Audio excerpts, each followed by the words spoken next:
네, 안녕하세요. 네, 저는 앞서서 소개해 주신 것처럼 서머피셔 사이언티픽 코리아에서 신체틱 바이올로지 합성 생물학이고요. 거기서 TSS로 일하고 있는 정인책입니다.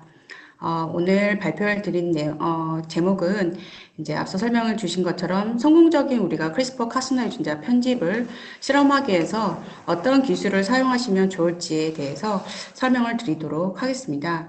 그래서 지노 에디팅에 대한 전반적인 이해 및 실험 가이드 위주의 내용이므로 오늘 세미나를 통해서 지노 에디팅 실험을 이제 세팅하시는 분이나 현재 사용하고 계신 분들에게 조금이나마 도움이 되셨으면 좋겠습니다. 앞으로 40분 동안 지노 에디팅에 대한 이제 설명을 드릴 건데요. 전체적인 내용은 다음과 같습니다. 그래서 인트로덕션 부분에 지노 에디팅 툴에 대해서 설명을 드리고요. 그것들에 대한 어플리케이션 간략하게 설명을 드리도록 하겠습니다. 그리고 지노 에디팅 워크플로우를 이제 설명을 드리는데 크게 5가지 스텝으로 되어 있습니다. 그래서 그 스텝에는 디자인부터 밸리데이션까지에 해당이 됩니다. 그리고 이제 HDR 기작을 이용해서 우리는 프리사이즈 지놈 에디팅을 할 수가 있는데요. 그 목적으로는 우리가 유전자를 러깅하거나 쥐를 태깅하기 위해서 이용하는 것입니다. 그래서 이 방법에 대해서도 설명을 드릴 거고요. 그다음에 이제 하나의 유전자가 아닌 여러 유전자들 속에서 타겟 유전자를 찾을 때 필요한 스크리닝, 지나트 렌티바이럴 크리스퍼 라이브러리에 대해서 설명을 드리고 마지막으로 서머리를 드리도록 하겠습니다. 먼저 지노 에디팅 인트로덕션 부분에 설명을 드리도록 하겠습니다. 유전자 기능을 확인하는 방법에는 크게 이제 RNA 레벨에서 조절하는 방법과 DNA 레벨에서 조절하는 방법이 있겠습니다. 현재 많은 분들이 사용하시고 계시는 방법이죠. RNA 기법입니다. 이미 RNA 기법으로 발견으로 이제 아래 두 교수가 노벨상을 받은 바가 있습니다. RNA 기법은 이제 우리가 더블 스트랜드 RNA를 이제 세포에 넣었을 때 타겟 mRNA를 데그라데이션 하거나 아니면 이니비션 시킴으로써 일시적으로 유전자의 기능을 넉다운을 시키는 겁니다. 근데 아시는 것처럼 일시적인 워킹이기 때문에 우리는 계속 이 실험을 재반복을 해야 되는 단점이 있고요. 그다음에 재반복을 하더라도 정확한 재현이 안 될 때도 있습니다. 그리고 무엇보다도 우리가 유전자의 기능을 완전하게 제거하지 않음으로써 오는 펑셔널 스터디의 한계를 줄 수가 있습니다.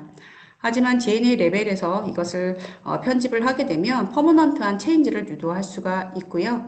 그다음에 이제 세대가 계속 갈수록 계속 세포를 유지할 수 있기 때문에 한번 구축해 놓으면 스테ム 셀 라인을 구축할 수가 있습니다. 그리고 무엇보다도 이제 넉다운에 비해서 넉아웃을 시킬 수 있기 때문에 우리가 앱솔루트한 이 진의 펑션을 확인할 수가 있습니다.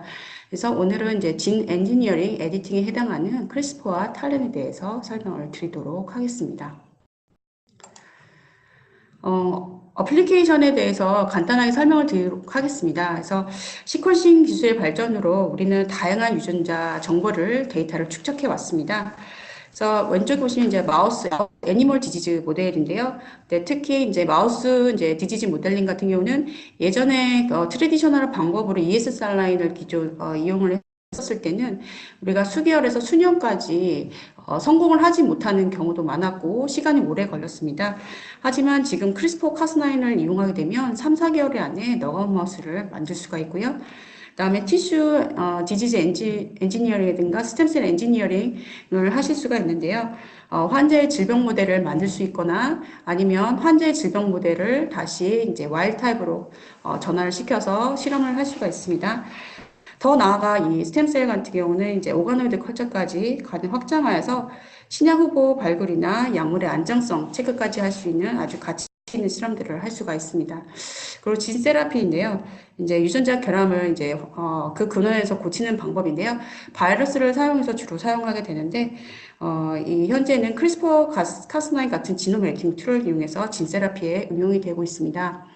그리고 이제 우리가 식물 분야인데요. 이제 병 저항성이라든가 가뭄 저항성에 강한 작물을 개발하는 데도 사용할 수가 있습니다. 그리고 이제 최근에 핫트렌드죠. 카티셀. 카티셀에도 크리스퍼가 이용할 수가 있는데요.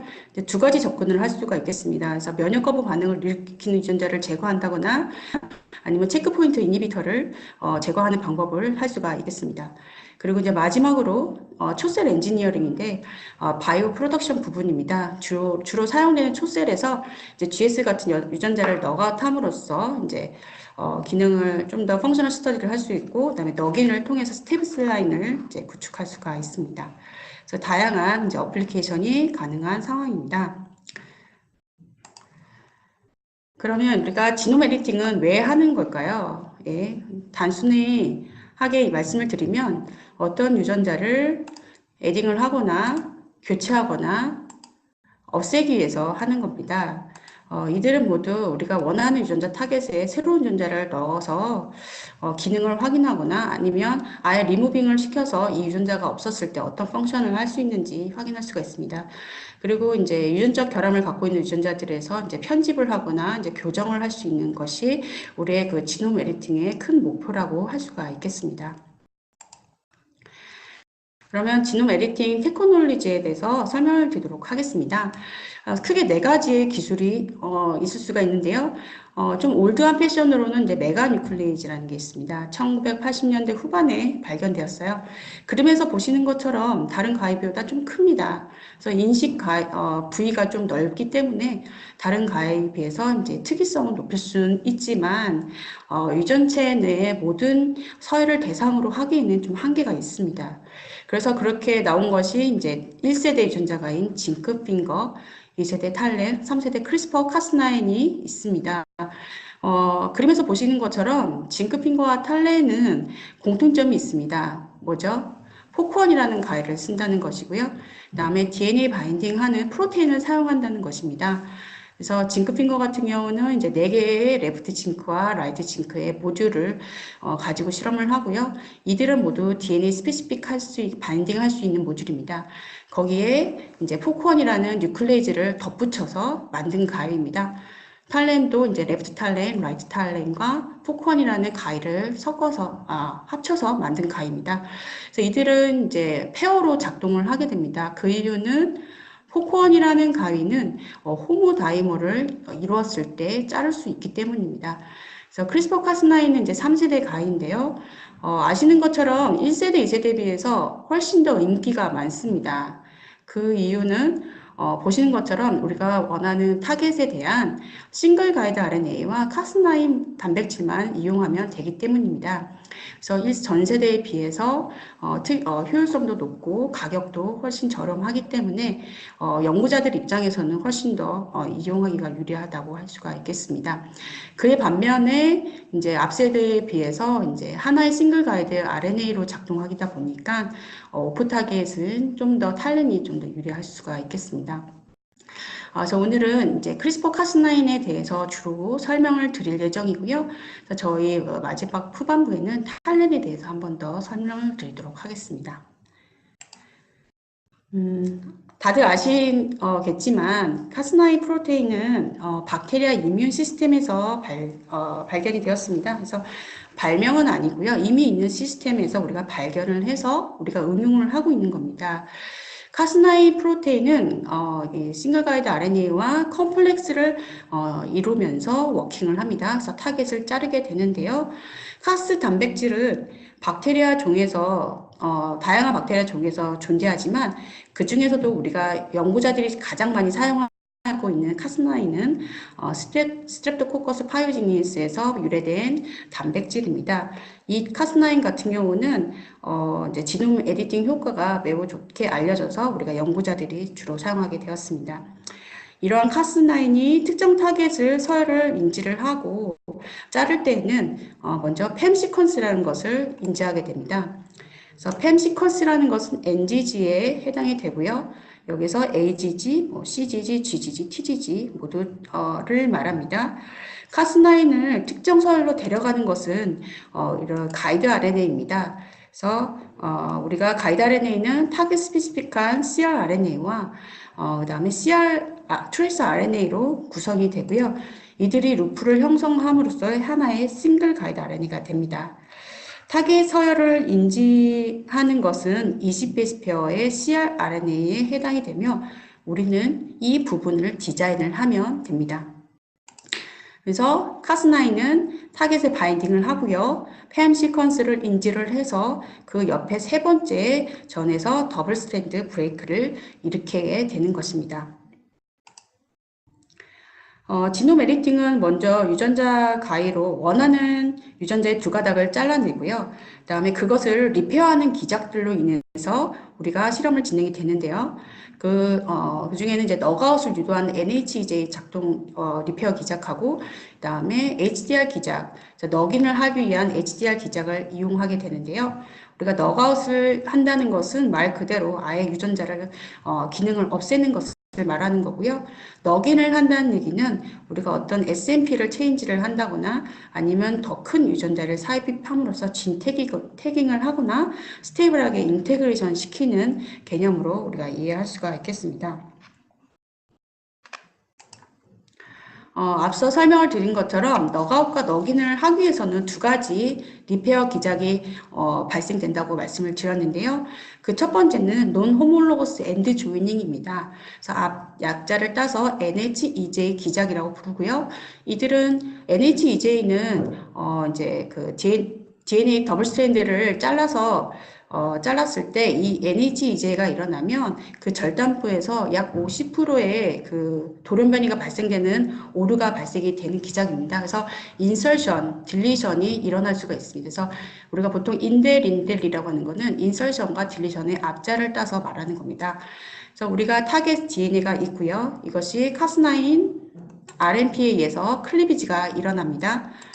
그러면 NHEJ가 나죠. 그래서 NHEJ는 복원도 할 수가 있습니다. 하지만 50% 이상의 오류가 발생할 수 있는 리페어 기작이기 때문에 다시 타겟에 가이드 RNA가 바인딩을 해서 또 자르는 방법 속에서 딜리션이나 특정 서열이 무작위하게 인설션이 일어나는 인델이 형성이 됨으로써 아시는 것처럼 이제 오픈 리딩 프레임을 이제 시프트를 일으키면서 너가웃을 유도할 수가 있습니다.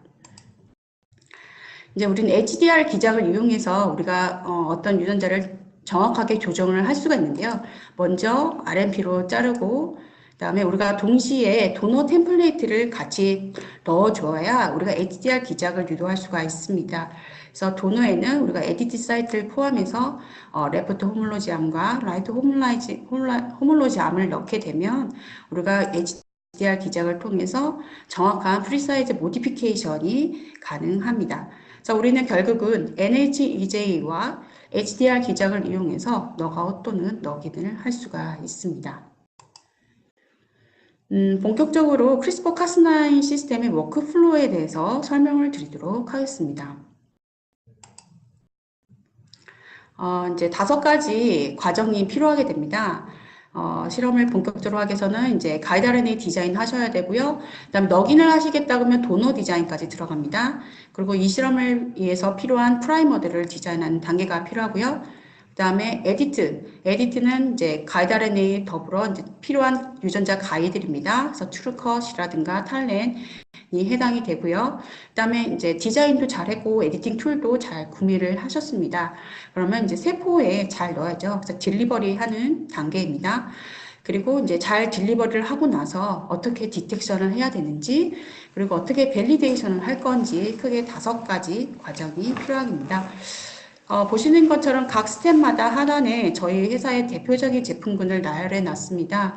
저희 서머피셔 사이언티픽에서는 이 모든 과정에 필요한 포트폴리오를 모두 제공해 드리고 있고, 이제 앞으로 각 스텝에 대해서 설명을 드리도록 하겠습니다.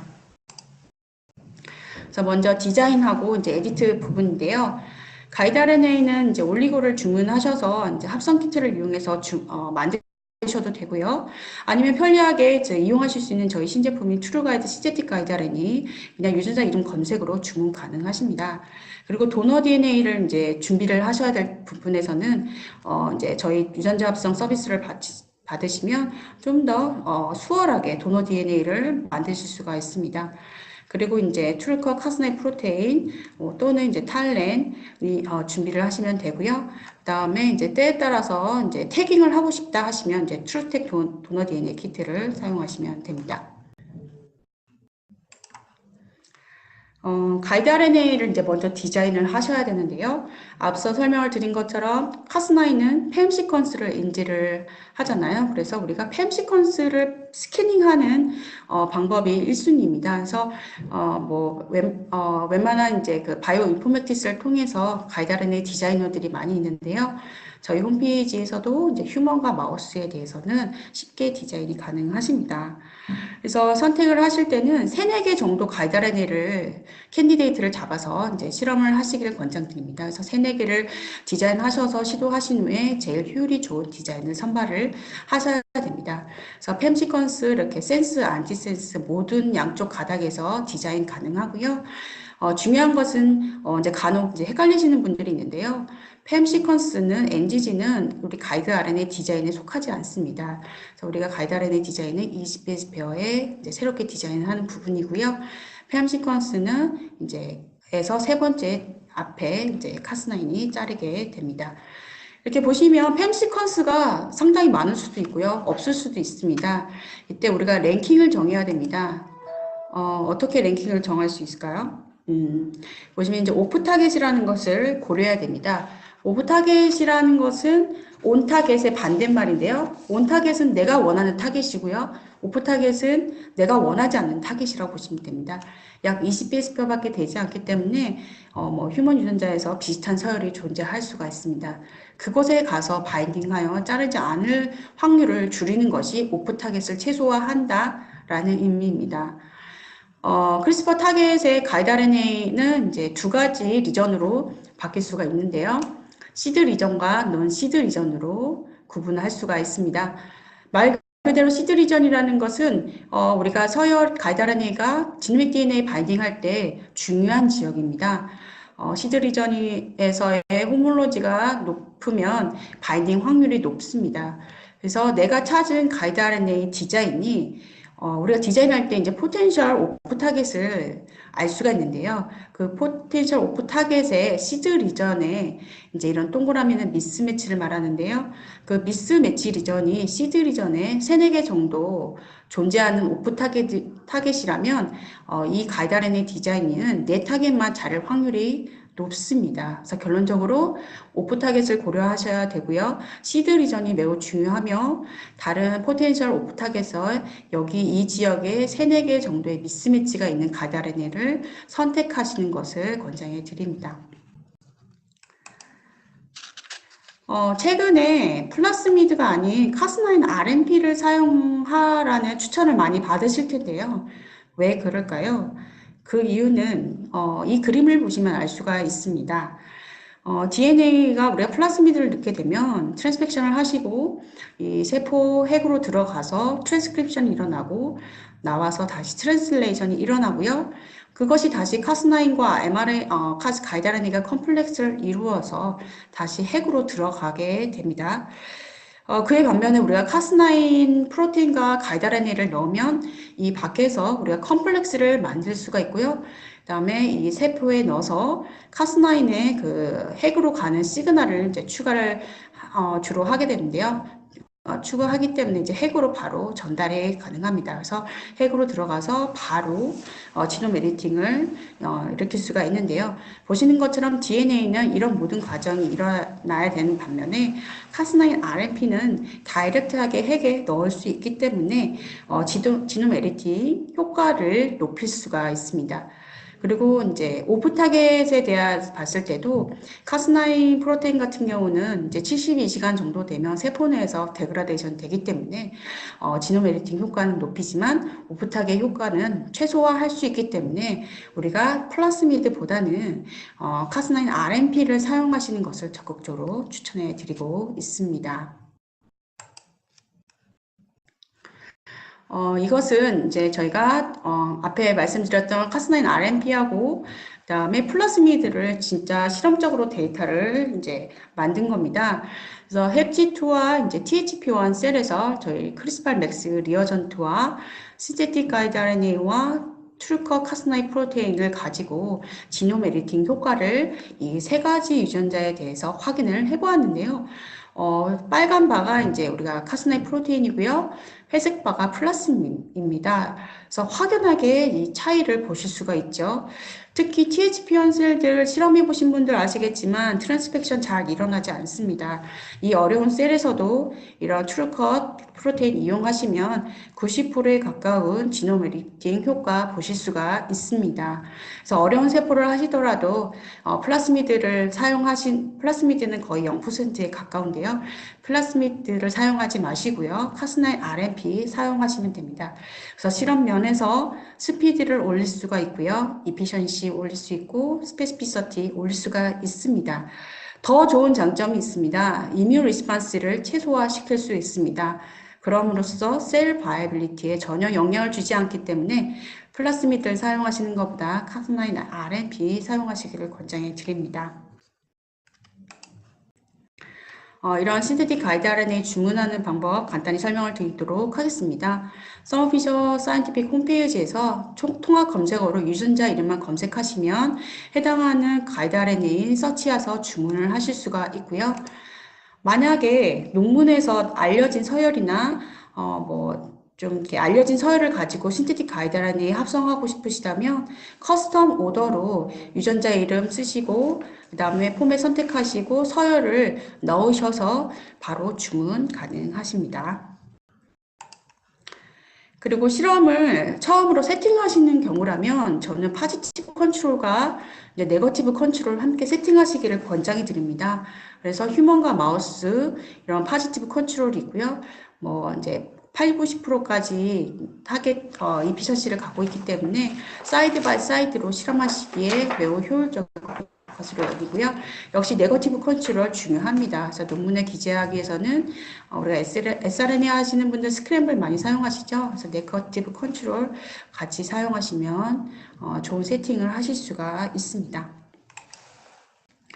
그 다음은 잘 준비된 가이드 RNA하고 에디팅 툴을 잘 딜리버리하는 단계인데요. 그래서 오늘은 이제 주로 마말리아 셀을 실험하시는 분들을 주로 설명을 드리는데요. 세포 실험을 하시는 분들 리포펙타민 모르시는 분 없을 것 같습니다. 그래서 리포펙타민 계열도 시리즈가 다양한데요. 아까 말씀드린 것처럼 우리가 카스나인 프로테인을 딜리버리를 하는 것을 권장해 드렸잖아요. 카스나인이 그럼 어떻게 트랜스펙션을 할 수 있을까요? 예, 그 리포펙타민 크리스팔 맥스를 이용하시면 됩니다. 크리스팔 맥스는 카스나인 프로테인 전용 리포펙타민입니다. 예, 그리고 이제 만약에 저희 유전자 가이를 카스나인을 사용하시지 않으시는 분들도 이런 리포펙타민 크리스팔 맥스 사용하시면 쉽게 실험 세팅 가능하십니다. 딜리버리 메소드에서 좀 더 설명을 드리겠습니다. 저희 회사에서 이제 네온 트랜스미션 장비가 있는데요. 이것은 일렉트로포레이션 베이스드 메소드입니다. 실험하시는 분들마다 세포가 매우 다양할 수가 있는데요. 서스펜션 셀이나 프라이머리 셀처럼 트랜스픽션이 정말 안 되는 셀들을 이용하실 때는 이런 일렉트릭 샥을 주어서 세포에 구멍을 내서 우리가 샥을 줘서 DNA나 RNA, 프로테인을 넣을 수 있는 방법이 있습니다. 그리고 세포가 디바이딩 타임이 너무 느리거나 역시 프라이머리 셀처럼 트랜스펙션이 너무 안 된다 하시는 분들은 저희 렌티바이럴 베스트 메소드 이용하시는 것을 권장해 드리고요. 저희 회사에서 이제 렌티바이럴 파티클 형태로 제공 가능하고요. 근데 나는 무엇보다도 우리 세포에 대해서 트랜스펙션 효율을 잘 모르겠다 하신 분들은 저희 크리스파 맥스 리포펙타민을 처음으로 세팅하시길 권장해 드립니다. 다른 방법에 의해서 셀 바이빌리티의 최대 장점을 갖고 있기 때문에 크리스파 맥스를 사용하시면 좋을 것 같고요. 그 다음에 이제 마우스, 이제 동물 하시는 분들 당연히 마이크로 인젝션 사용하셔야 되고요. 최근에는 이제 인비보용 일렉트로포레이션 장비도 나왔기 때문에 그런 장비를 이용하셔도 쉽게 실험이 세팅이 가능합니다. 이 데이터는 저희 그 트루컷 카스네 프로테인하고 트루가이드 신테틱 가이드라네와 크리스팔 맥스를 가지고 실험한 데이터입니다. 앞서 설명을 드린 것처럼 THP1처럼 트랜스펙션이 잘 안 되는 셀에서도 80%에 가까운 지놈 랩티 효과를 보실 수가 있습니다. 그래서 세포가 좀 서스펜션 셀이라도 좀 리포빅타민 계열 트위스트 맥스를 이용하셔서 좀 더 지놈 에디팅을 좀 효과를 높이는 실험을 하시는 것을 권장해 드리고요. 앞선 인트로덕션 부분에서 이제 카티셀 세라피에 대해서 잠깐 설명을 드렸잖아요. 프라이머리 T셀 너무 트랜스펙션 효율이 낮고 실험이 잘 안 될 수 있는데 어떻게 에디팅을 할 수 있을까요? 그래서 이제 그런 관련된 워크플로우에 대해서 설명을 드리도록 하겠습니다. 먼저 T셀에서 이제 그 T셀 아이솔레이션하고 액티베이션 하는 것은 이제 다이나비드 유명한데요. 다이나비드 이용해서 하실 수가 있고요.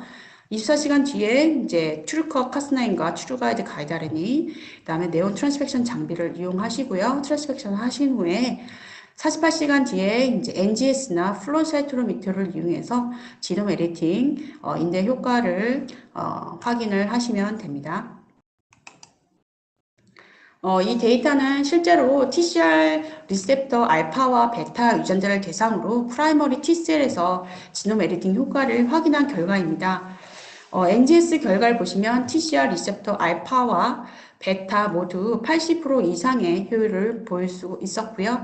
그다음에 플로우 사이토로미터를 이용해서 TCR 알파, 베타 모두 80%, 90%, 100%에 가까운 넉아웃 효율을 볼 수가 있습니다. 그래서 아래 패널의 사진은 저희 어춘 플로우 사이토미터를 이용해서 측정한 결과입니다. TCR 유전자 넉아웃이 97.8%, 92.5%로 매우 고의 그 이피션시로 프라이머리 T셀에서 TCR 유전자 넉아웃이 가능한 데이터를 보여주고 있습니다. 그래서 T셀 하시는 분들 걱정하지 마시고요.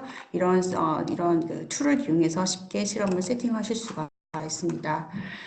리포펙타민 크리스팔 맥스 처음 이용하시는 분들 쉽게 이용하실 수 있도록 저희가 프로토콜 제공해 드리고요. 여기에 얼만큼 카스나인과 RNP를 사용하실지에 대해까지 농도가 측정이 되고요. 역시 네온 트랜스펙션 장비에도 카스나인 프로테인과 가이드라인의 농도 표기에서 어떤 조건에서 실험을 하셔야 되는지 한 번의 가이드 전달해 드리고 있습니다. 그리고 iPSC 하시는 분들은, 스템셀 하시는 분들은 저희가 리포비타민, 리포스템이라든가, 그 다음에 스템플렉스라는 메디아를 사용하시기를 권장해 드립니다. 이제 딜리버리까지 다 잘 하셨습니다. 그러면 어떻게 우리가 이것을 잘 디텍션을 할 수 있을까요? 그래서 디텍션과 밸리데이션 부분 설명드리도록 하겠습니다. 지노믹 클리비지 디텍션 키트입니다. 이 키트를 이용하시면 4시간 안에 실험의 클리비지 효과를 확인하실 수가 있습니다. 그리고 워크플로우 간단하게 설명드리도록 하겠습니다. 셀의 트랜스펙션 하시고요. 그 다음에 48시간 뒤에 이 키트 안에 있는 셀 라이시스 버퍼를 이용해서 라이시스를 하십니다. 그리고 인델이 포함된 지역을 포함하여 한 4,500 베이스페어의 앰플리콘이 나오도록 PCR을 하시고요. 그러면 인델이 형성된 것들이 다양하게 있거나 인델이 없는 것도 있습니다. 이 앰플리콘을 디내추레이션을 하시면 이 두 가닥이 떨어지게 되겠죠. 그리고 다시 천천히 리어닐링을 하면 이 첫 번째 짝꿍이 아닌 다른 짝꿍들을 만나서 이런 다른 미스매치들이 형성되는 스트랜드들이 DNA가 생성이 됩니다. 이 미스매치를 자르는 리스트릭션 엔자임이 이 키트 안에 있습니다. 그래서 이 키트 안에 있는 엔자임을 처리하셔서 아가로우즈 젤에 거셔서 언컷과 컷의 비율을 가지고 커팅된 덴시티를 측정하셔서 몇 퍼센트 인델이 형성이 됐는지를 4시간 안에 측정을 할 수가 있습니다. 이것은 인델에 대한 퍼센테이지를 이제 빠르게 구할 수 있는 방법이고요. 우리가 어떻게 인델이 형성이 됐는지 이제 시퀀스를 좀 확인해 보겠습니다. NGS 방법이고요. 이제 딜리버리를 하고요. 그다음에 하시면 인델이 다양하게 형성이 될 수가 있습니다. 그래서 이것을 NGS 이제 라이브러리 프랩 하시고 NGS 과정들을 통해서 시퀀싱을 해보시면요. 이렇게 다양한 인델이 형성이 됐다는 것을 퍼센티지를 구하고 서열들을 보실 수가 있습니다. 이렇게 보시면 점점점 이렇게 보실 수가 있죠. 딜리션이 이렇게 다양하게 일어날 수가 있습니다. NGS 이용하시기 좀 번거로우시고 비싸다 하신 분들 센거 시퀀싱 가능하십니다. 역시 트랜스펙션 하신 후에 48시간 뒤에 지노믹 DNA를 구하셔서 PCR 하신 후 토포 클로닝을 하시고요. 각각의 클론에 대해서 생거 시퀀싱을 하시면 각각의 뮤테이션 정도를 측정을 하실 수가 있습니다. 그래서 이들을 가지고 비교하심으로써 이제 어떻게 지노 에디팅이 일어나는지 확인이 가능하십니다. 그래서 이것들을 통해서 몇 퍼센트의 인델이 형성이 되는 것을 구할 수가 있으신데요. 이런 인델 퍼센티지에 따라서 내가 그러면 싱글셀을 다일루션을 하셔야 되는데 몇 개의 웰에다가 싱글셀을 다일루션 하실 건지 측정을 하게 됩니다. 그래서 우리는 이런 지놈 에디팅 된 툴을 이용해서 싱글셀을 이제 아이솔레이션 하셔야 되는데요. 싱글셀로 다일루션을 하실 때 원 웰에 원 셀이 들어가도록 다일루션을 합니다. 하시고 이제 피노타입을 측정을 합니다. 피노타입 및 지노타이핑 시퀀싱을 통해서 지노타입 측정을 하신 다음에 원하는 너가웃이나 너긴이 된 셀들을 이제 계속 익스펜션을 하시고요. 익스펜션을 하시고 이제 마이크로플라즈마 테스트 하신 다음에 이 셀을 좀 많이 확보를 하셔서 셀 뱅킹을 하시면 됩니다. 그래서 셀 뱅킹을 하시게 되면 이제 우리가 원하는 엔지니어링된 셀 라인을 구축을 하시게 되는 거고요. 이 셀들을 가지고 추후에 피노타입이라든가 펑셔널 스터디 하시면 됩니다. 그리고 이 실험하시는 타깃 유전자가 클리니컬로 좀 이제 중요한 임팩을 갖고 계시다면 저희는 오프 타겟까지 체크하시기를 권장해 드립니다. 그래서 디자인 하실 때 오프 타겟에 대한 정보를 확인하실 수가 있는데 이 오프 타겟에 해당하는 곳에 역시 NGS를 수행하신 후에 이 오프 타겟에서는 이런 유전자 돌연 변이가 뮤테이션이 없는지 확인을 하시는 것까지가 마지막 오프 타겟 밸리데이션까지입니다. 그래서 지금까지 이 5단계에 대해서 설명을 드렸는데요. 우리가 머티리얼을 준비를 하고 딜리버리를 하고 GCD 어세이와 NGS 생거 시퀀싱까지는 사실은 일주일 안에 끝납니다. 그래서 매우 간단해 보이지만 그 후에 스크리닝 과정이라든가 싱글셀 아이솔레이션하고 익스펜션하고 펑셔널 스터디까지 6에서 24주 정도 소요가 걸리게 됩니다. 그래서 다소 뒤에 이제 과정에서 많은 좀 시간과 노력이 필요한데요. 만약에 이런 시간과 노력을 투자할 수 있는 상황이 아니시라면 저는 커스텀 셀 엔지니어링 서비스를 적극적으로 권장해 드립니다. 그래서 저희 R&D 팀은 현재 100개 이상의 셀라인을 이제 넉아웃이나 넉인 셀을 만들어서 프로젝트를 수행을 했고요.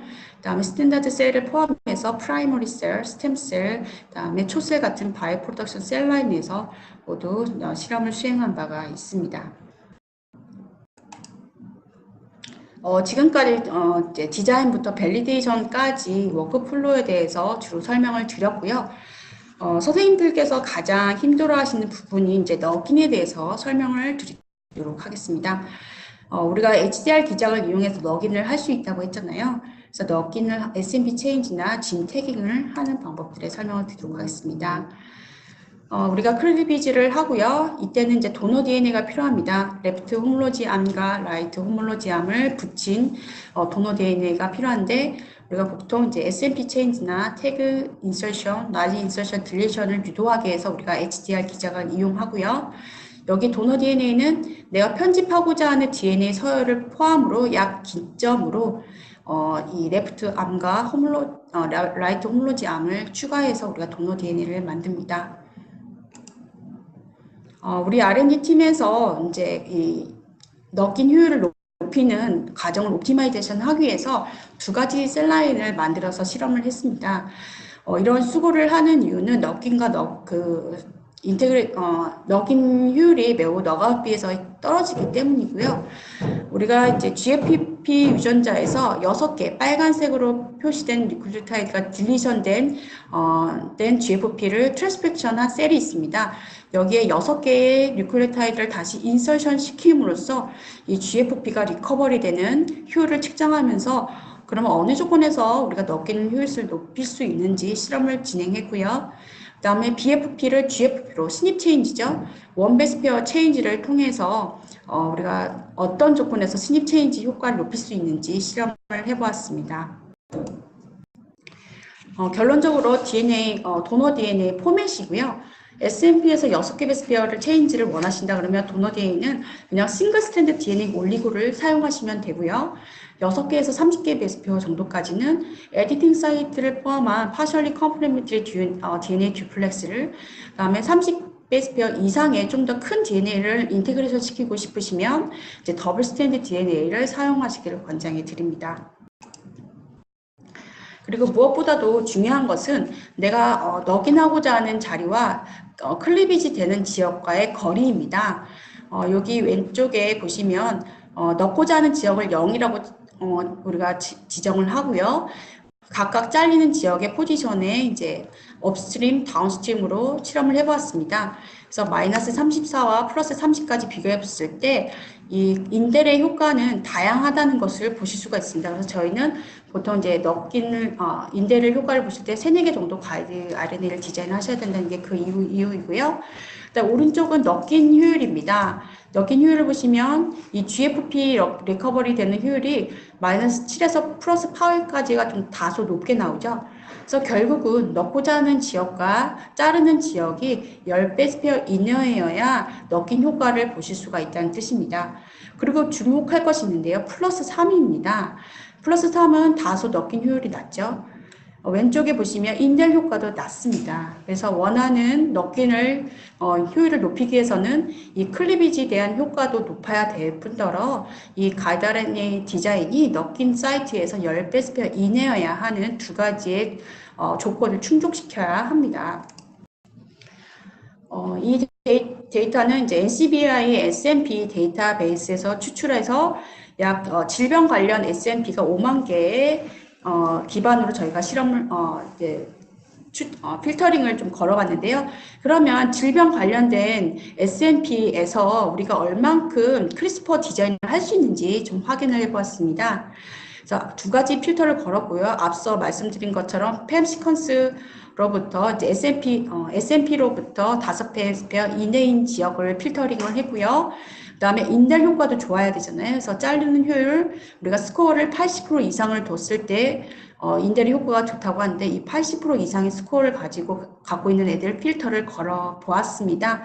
결론적으로 우리가 질병 관련된 SNP에서 크리스퍼를 디자인할 수 있는 거는 약 47.1%는 사용할 수가 없었습니다. 우리가 질병 모델을 연구하는 데서 매우 중요한 포인트인데 그러면 이런 것들은 우리가 실험을 포기해야 할까요? 아닙니다. 이때는 탈렌을 이용하시면 되고요. 탈렌 같은 경우는 이제 어디서나 디자인이 가능합니다. 또한 특이성도 높기 때문에 크리스퍼 실험을 하실 수 없는 상황이라면 탈렌을 이용하시기를 권장해 드립니다. 그러면 크리스퍼도 생소한데 왜 탈렌 하시는 분들도 계실 텐데요. 탈렌에 대해서 간단히 설명을 드리도록 하겠습니다. 탈렌은 식물 감염균인 잔토모나스에서 발견이 됐고요. 이들은 식물에 감염을 해서 호스트 플랜트 유전자를 특이적으로 바인딩함으로써 전사를 활성화시키는 것에서 발견이 되었습니다. 그래서 독일 연구팀에서 처음에 유전자 서열이 이제 밝혀졌는데요. 얘네들은 17.5회 반복되는 리피트 도메인이 있었고요. 각 리피트 되는 도메인에 34개의 아미노산이 발견되었습니다. 근데 유독 아미노산이 반복이 되는데 12번, 13번만 베리에이션이 심했습니다. 그 베리에이션들은 결국 특이적인 서열 HT는 C, A9은 A 이런 특이적인 뉴클레오타이드를 인식할 수 있다는 것을 발견함으로써 그러면 우리 12번, 13번의 조합을 이용해서 특이적인 서열을 바인딩할 수 있겠다 해서 우리가 탈렌을 이용하게 되었고요. 이것을 이용하면서 포크원이라는 엔자임을 같이 이용하면서 우리가 우리 원하는 유전자를 타겟을 자를 수가 있습니다. 그래서 예전에는 양쪽 끝에 T를 기반으로 디자인을 해서 좀 한계성이 있었지만 저희 시스템에서는 어디서든 T가 아니어도 어디서든 디자인을 할 수 있기 때문에 우리가 SNP 연구하시는데 팸 시퀀스가 없거나 좀 크리스퍼를 이용하시기에 한계가 있으시다면 이 탈렌을 이용하시는 것을 적극 권장해 드립니다. 그래서 이것은 이제 저희가 타일과 크리스퍼를 이용해서 프리사이즈 HDR을 효율을 확인한 건데요. 같은 유전자에 대해서 확인해왔습니다. 파란색 바가 프리사이즈 HDR입니다. 그래서 우리가 원하는 정확한 교정이라고 보시면 되고요.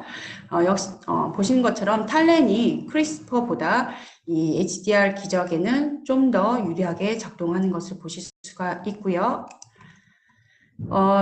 크리스퍼와 탈렌의 잘리는 패턴을 보시면 탈렌은 4배스페어의 오버행을 만들지만 크리스퍼 카스나이는 블런트 엔드를 만듭니다. 그래서 이 오버행이 이런 HDR을 유도를 할 것으로 더 유리하게 작동할 것으로 예상이 되고요. 같은 유전자에서 탈과 크리스퍼를 비교를 해보시면 말씀드린 것처럼 이 탈렌이 프리사이즈 HDR이 크리스퍼보다 훨씬 더 효율이 좋다는 것을 보실 수가 있습니다. 그래서 이 탈렌이 잘라지는 기작에 있어서 사베스페어 오버행이 이런 HDR 리페어 기장에 좋은 서브스트레이트로 작동할 것으로 추측이 됩니다. 그리고 이제 저희 트루텍 도너 DNA 키트인데요. 제가 이제 많은 상담을 진행해 본 결과 도너 디자인 및 합성하시는데 좀 어려움이 있으십니다. 뭐 형광도 달고 싶으시고 안티바이오티스도 달고 싶은데 어떻게 서열을 디자인하실지 고민이 많으셨을 텐데요. 저희가 이번 달 4월 중순에 이 DNA 키트를 론칭을 하였습니다. 이 키트 안에는 GFP 또는 RFP 아니면 프로마이시 블라스티딘 항생제가 있고요. 여기에 선생님 타겟에 해당하는 35배 스페어의 호물로지 암들을 양쪽에 덧붙여서 PC를 하시고요. 여기 안에 키트에 있는 시약들을 이용해서 깔끔하게 도너 DNA를 완성하실 수가 있습니다. 그러면 효율은 어떤지 한번 확인해 보겠습니다. GFP 효율, RFP 효율 모두 모든 셀에 퍼펙트하게 인테그레이션 되는 거 볼 수가 있고요. 듀얼로 하고 싶으신 분들 GFP, RFP 모든 셀에 태깅이 되는 것을 보실 수가 있습니다. 그래서 이런 도너 DNA 키트를 이용하시면 원하는 유전자에 원하는 형광을 레이블링을 할 수 있어서 실험하시는데 많은 도움이 되실 거라 생각이 됩니다.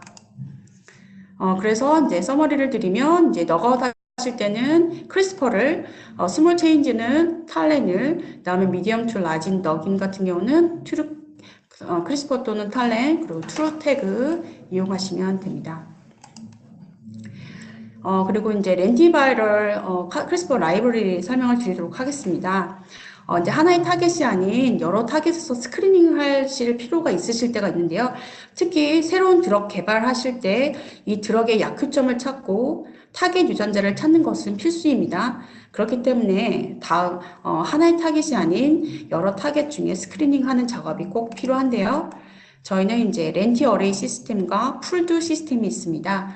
렌티 어레이는 이제 여러 가지 유전자를 한 외래에 한 유전자를 가지고 심어 놓은 어레이 시스템이고, 풀링은 이런 여러 가지 유전자를 한 큐브에 담아 놓은 시스템입니다. 그래서 저희는 19개의 디파인드 된 커스텀 라이브러리 제공해 드리고 있고요.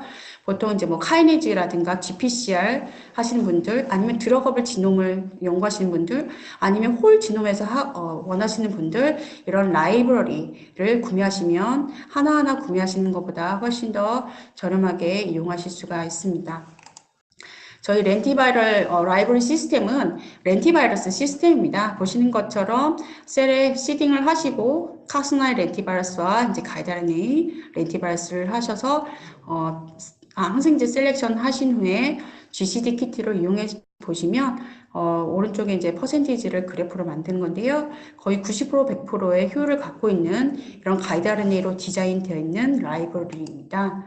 그래서 백본은 다음과 같습니다. 그래서 이 두 백본 모두 항생제를 갖고 있기 때문에 각각의 항생제를 갖고 있기 때문에 항생제로 셀렉션 가능하십니다.